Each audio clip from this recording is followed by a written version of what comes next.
So आपल्या टॉपिकचं नाव आहे how to find the value of determinant of order 3. So त्याला सुरुवात करण्याच्या आधी आपण बघूया how to find the value of determinant of order 2.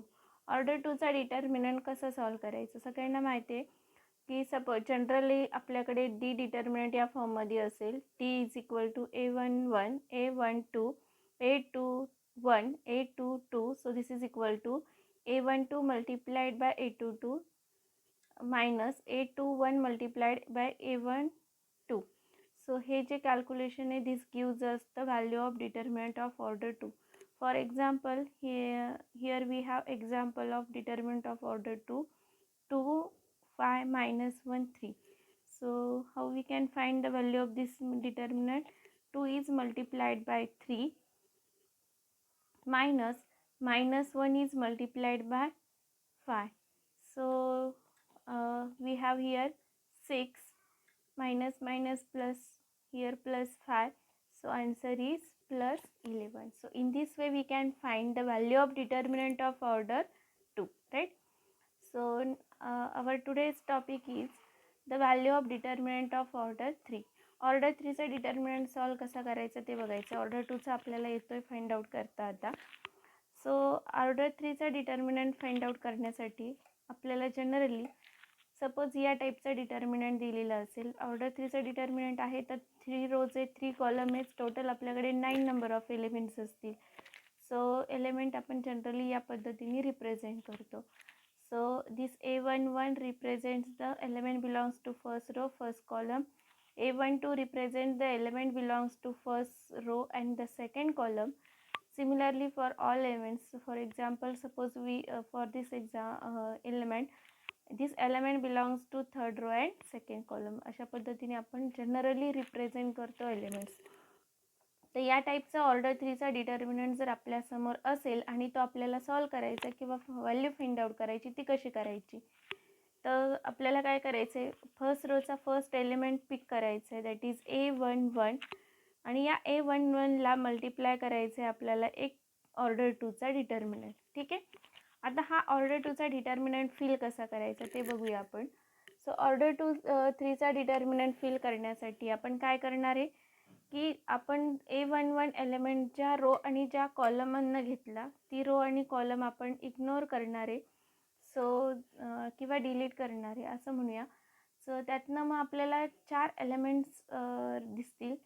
So तुम्हाला दिसतंय व्हिडिओमध्ये A22 A23 A32 आणि एलिमेंट आहे लास्ट A33. हे 4 एलिमेंट्स उरतात आणि हे उरलेले 4 एलिमेंट्स आपल्याला डिटर्मिनंट फॉर्ममध्ये लिहायचे. So here we have to write A22, here we have to write A23, here we have to write A32 and here we have to write A33. So या पद्धतीने आपला हा ऑर्डर 3चा ऑर्डर 2चा determinant हा complete झाला आहे. आता माझा फर्स्ट रोमधला फर्स्ट एलिमेंट पिक करून झाला आहे. मला सेकंड एलिमेंट पिक करायचा आहे. पण सेकंड एलिमेंट पिक करताना मी ॲज इट इज पिक नाही करणार आहे. As it is that means the without changing the sign pick नाही करणार. त्याचं साईन आपल्याला चेंज करायचं आहे. त्याचं साईन चेंज करायचं आहे. दॅट मीन्स मला इकडे मायनस साईन घ्यायचं आहे, minus A12 and again we have to take the multiplied by this determinant of order 2. Okay. So हा ऑर्डर 2चा डिटर्मिनंट मल्टिप्लाय असणार आहे. आता याचं साईन चेंज का केलं हे मी सांगणार आहे पुढे.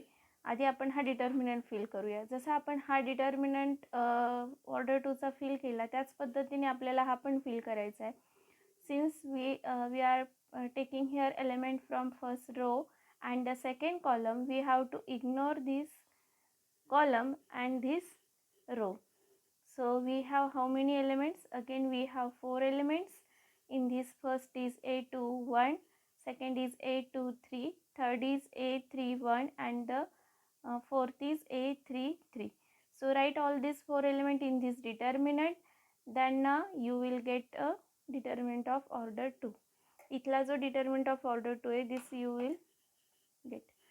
So A21, A23, then A31, A33. So order 2चा हा जो डिटर्मिनंट आहे तो आपला कंप्लीट झाला आहे.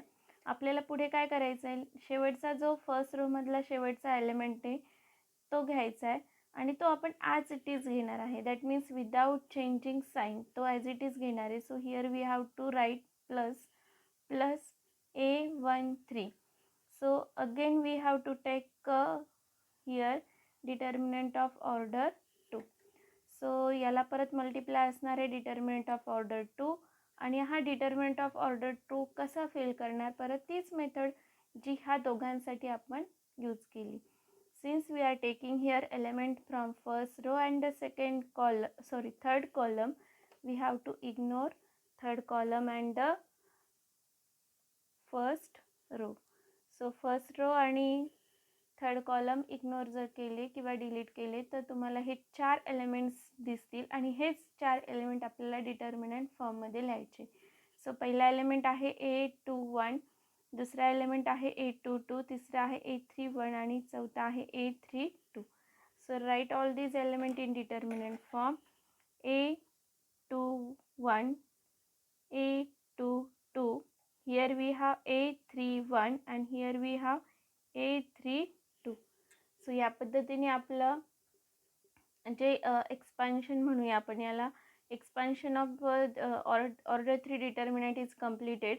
आता तुम्हाला मी मगाशी म्हटलं होतं की हे मायनस साईन का घेतलं मी ते सांगणार आहे तुम्हाला, तर ते मी सांगते आता की पहिला जो एलिमेंट मी पिक केला तर तो एलिमेंट फर्स्ट रो फर्स्ट कॉलममधला होता. या 1 1ची ॲडिशन करून बघा, तुम्हाला 1 + 1 2 मिळेल. 2 is a even number and that's why we are not changing the sign because this multiplied जी डिटर्मिनंट आहे ती एक मायनॉर मॅट्रिक्स रिप्रेझेंट करते जी A11चा मायनॉर आहे आणि मायनॉर आणि कोफॅक्टर इथे सारखे असतात म्हणून आपण तो विदाउट चेंजिंग साईन हा A11 एलिमेंट घेत असतो.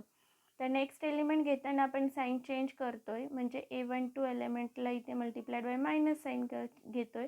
ॲक्च्युली हे मायनस साईन कोणाचं आहे तर A12 ह्या एलिमेंटचा जो कोफॅक्टर आहे तर तो त्याचं ते ॲक्च्युली साईन आहे, कारण मायनॉर आणि कोफॅक्टरमध्ये इथे साईन चेंज आहे. अदरवाईज मायनॉर आणि साईन याच्या व्हॅल्यू सारख्याच असतात, फक्त साईनमध्ये चेंज आहे. तो चेंज इथे यावा म्हणून हा minus sign, because 1 + 2 is odd number. ठीक आहे, 1 + 2ची तुम्ही फक्त एवढं लक्ष ठेवलं तरी चालेल की 1 + 2 ही जी सम आहे ती ऑड आहे म्हणून आपण इथे मायनस साईन घेतलं आहे. आणि नेक्स्ट एलिमेंट मी जसं म्हटलं तुम्हाला ॲज इट इज घ्यायचं आहे because 1 + 3 is our 4, 4 is a even number. So we are not changing the sign. आणि आता सर्वांना ऑर्डर 2चा डिटर्मिनंट सॉल्व करता येतो. So we can write here this is equal to A11. So we can write here A22 multiplied by A33 minus A32 multiplied by A23 minus A12 in bracket we have A21 multiplied by A33 minus A31 multiplied by A23. So plus A13 multiplied by this bracket. So A21 multiplied by A32 minus A31 multiplied by A22. So या पद्धतीने तुम्ही जर calculation केले तर तुम्हाला value of determinant of order 3 काढता येणार आहे. ठीक आहे, आता बघूया आपण एक्झाम्पल घेतलं आहे. D is equal to order 3चं डिटर्मिनंट आहे. आपल्याला हा याची व्हॅल्यू फाइंड आउट करायची. तर याची व्हॅल्यू कशी फाइंड आउट करता येते, सो मगाशीच आपण बघितलं त्याचं एक्सपान्शन कसं लिहायचं. मला पहिल्या रोचा पहिला एलिमेंट घ्यायचा आहे, मी 1 घेतला आहे. याला मल्टिप्लाय असणारे एक डिटर्मिनंट. सो डिटर्मिनंट कसा घ्यायचा आहे, ऑर्डर 2चा डिटर्मिनंट घेणार आहे आणि ऑर्डर 2चा डिटर्मिनंट कसा घ्यायचा हे मी सांगितलं आहे तुम्हाला. डिटर्मिनंट आपण ज्या रो आणि ज्या कॉलममधनं घेतलं आहे ती रो आणि ती कॉलम इग्नोर होईल म्हणजे उरतील हे 4 elements 3 5 - 2 1. So here we have to write 3 5 - 2 1. Next element आहे -1. सो -1 हा जो एलिमेंट आहे त्याचा आपल्याला साईन चेंज करून घ्यायचं आहे. That means here we have to write +1. So +1 multiplied by again we have to write here determinant of order 2. Determinant of order 2 परत कसा घेणार आपण त्याच मेथडनी की 1 घेतला आहे, 1ची रो आणि कॉलम सोडून दिली तर उरतात हे 4 एलिमेंट्स जे आपल्याला डिटर्मिनंट फॉर्ममध्ये लिहायचे. So -2, 5, 0, 1 and the last element without changing sign, that means +2. So multiplied by what we have to write here? We have to write -2, 3, 0, -2. Okay, so just we have to write the answer now. How we can write the answer of first? Here we have 3, here we have plus, multiplication is minus मध्ये plus होणार is, that's why I'm taking here plus sign. So +10 plus 1 multiplied by here what we have, this -2 and this multiplication is 0 plus 2 minus 4 plus 0. Okay, so this is equal to, here we have 13, here we have -2, here we have -8. So this is equal to, what is our answer? Our answer is +3. In this way we can find the value of determinant of order 3. Next heading आहे expansion of determinant along any row or any column. So for example एक determinant घेतला आहे मी, D determinant 2, -1, 3, 1, 2, -1, 5, 7, 2. ठीक आहे. So या डिटर्मिनंटचं expansion करायचं आहे. Suppose आपल्याला अलॉंग द फर्स्ट कॉलम. आता फर्स्ट कॉलमचे एलिमेंट्स कसे असतील, मी इथे राईट साईडला लिहून घेते. पहिला रोचा पहिला एलिमेंट आणि पहिला कॉलमचा एलिमेंट म्हणजे A11 एलिमेंट असेल तो, आणि दुसरा एलिमेंट असेल दुसरा रो आणि पहिलाच कॉलम, कारण पहिल्याच कॉलमच्या अलॉंग आपण एक्सपान्शन घेणार आहोत, आणि तिसरा एलिमेंट असेल तिसरा रो आणि पहिला कॉलम. ठीक आहे. सो या पद्धतीने आपले एलिमेंट्स असणार आहे. सो सपोज मला एक्सपान्शन करायचे अलॉंग फर्स्ट कॉलम. आपण जी आधीची पद्धत शिकली ना, ॲक्च्युली ती अलॉंग द फर्स्ट रो आहे. आता आपण अलॉंग द फर्स्ट कॉलम बघतोय. So along the first column आपल्याला काय करायचं आहे बघूया आपण. So along the first column करताना मला पहिला एलिमेंट, पहिल्या कॉलमचा पहिला एलिमेंट घ्यायचा आहे, म्हणजे 2 घेतला आहे मी. सो 2ला multiply again we have a determinant of order 2.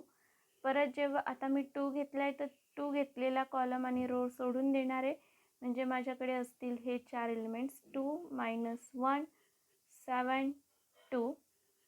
Then next we have to take this element. So this element that means 1.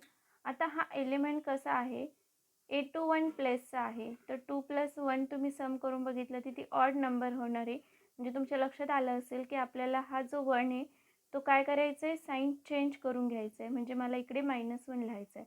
आता हा जो 1 घेतला आहे तो रो आणि कॉलम सोडून देणार, म्हणजे उरलेली 4 एलिमेंट लिहिणार डिटर्मिनंट फॉर्ममध्ये. सो -1, 3, 7, 2. सो नेक्स्ट एलिमेंट घ्यायचं आहे आपल्याला A31. A31 म्हणजे हा लास्ट एलिमेंट. आता 3 + 1 करून बघितलं तुम्ही तर सम होते E1, म्हणजे आपल्याला साईन चेंज करायचं नाही, आपल्याला ॲज इट इज +5 घ्यायचं आहे. ठीक आहे.